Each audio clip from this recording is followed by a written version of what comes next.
It is a Fox exclusive. OJ Simpson set to sit down with Fox and tell, quote, how he would have committed murders of his ex-wife, Nicole Brown Simpson, and her friend Ronald Goldman. Simpson was acquitted, as you well remember, in a criminal trial, but later found liable in a wrongful death lawsuit that was filed by the Goldman family. Paul Callan is a former homicide prosecutor. He was the attorney for OJ Simpson's deceased wife in the civil case. Paul, good to have you with us today. Nice to be here, Martha. So what was your reaction when you first pulled up this story and took a look at it, that OJ wants to tell the story of what it would have been like if he had murdered them? I was stunned and astounded beyond belief. This is tastelessness risen to, an order of magnitude that's unbelievable. I mean, here's a guy who virtually decapitated his ex-wife.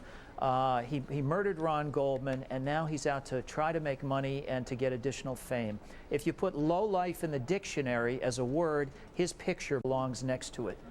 So what happens? There are reports that he was paid $3.5 million to do the book part of this deal. What happens to that money? Is there any way to steer that money to the Goldmans, who won a financial settlement, but as far as I know have never seen any of that, right? Yes, well, there was a $35 million verdict handed down against him in the civil case, and both the Goldmans and his wife's parents, the Browns, share in the proceeds of that verdict. So they would have the right to attach any profits attached to this book and to seize them. So whether he'll be successful in pocketing any of this money is highly doubtful, which makes me think that the only reason he's doing it is to get his face on television and in the newspaper again, because he loves the notoriety. All right, my hunch is that you're probably right about that. Paul, stick around for a moment if you could. We can see if the A-list has some questions for you as well. And today we have Hank Sheinkopf, who is a Democratic political analyst and president of Sheinkopf Communications. He says he's waited his whole life almost to talk about OJ Simpson in this kind of environment, so we're glad he's here. Jill Dobson's also stepping in to join the A-list right now. She's an editor-at-large, or the editor-at-large with Star Magazine.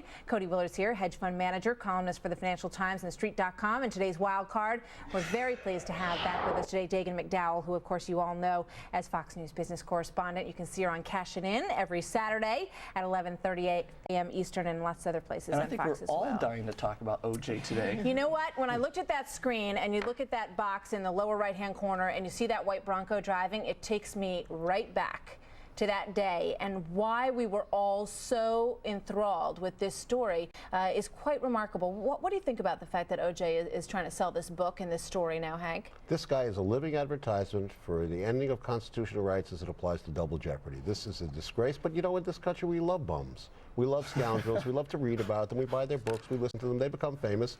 We laugh, and then we say, oh, how could we buy this thing? How can we do it? We do it. You know, we love it. We're on here talking about it after all, right? OJ doesn't need any kind of money because his NFL pension, among other assets, is untouched. That the judgment and the wrongful death suit, they couldn't get that, so he doesn't need the money. And in my job history, I waited on OJ Simpson before the murders. See, this is where we find out these little facts when people sit in the wild card spot. And how was that? In the early 90s, and this is a man who clearly cannot live 1 second of his life out of the spotlight.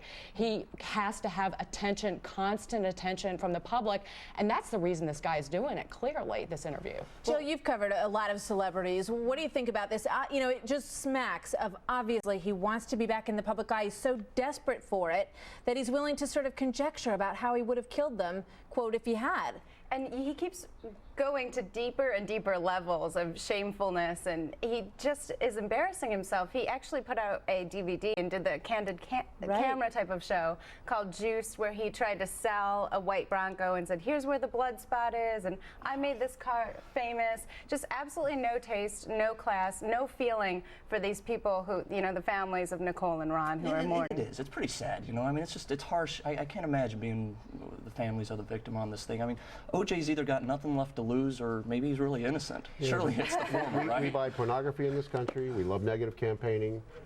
We do all kinds of extraordinary things. We love mystery novels. The more gore, the better. Gore movies sell, and you know what? I don't know. I'm not convinced people will watch this thing. I think I'm sick of this guy. For the record, let's all boycott. You know what? I got a lot of emails saying, I would never watch that. I wouldn't buy that book. And yet, I guarantee you, if you look at, the hits on the internet today, right? This story will be pulled up a lot. One of the other things that I just wanted to mention, there are survivors. There are his children, who he claimed that he cared so much about, and he wanted to make sure that they were okay.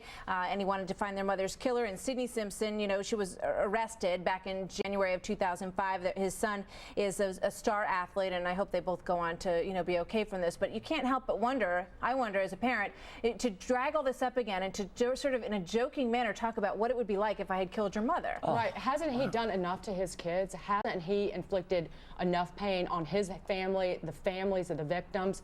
Just shut up. Shut up. Now It's America, 5 now years America's later. Let's going to move on. reward him. They're going to reward him by buying the book, by watching the video, think by you're being wrong. involved. But let's not. Let's all seriously. I hope I'm let's wrong. not. What do do you it. think, Jill? Is this going to be on the cover of Star Magazine and other places? Will it sell magazines? It'll get a lot of It'll attention. get a lot. I don't know if he'll be our cover story. We're pretty focused on Brittany, but people will buy the book. People will read the book, and it's going to be interesting to people. And everyone followed this case, and we wanted more. We want to know what really happens. And I understand that the book, from reports that I've heard, is pretty graphic. He describes being covered in blood. So certainly not the thing that we want everyone in America to read, but people will.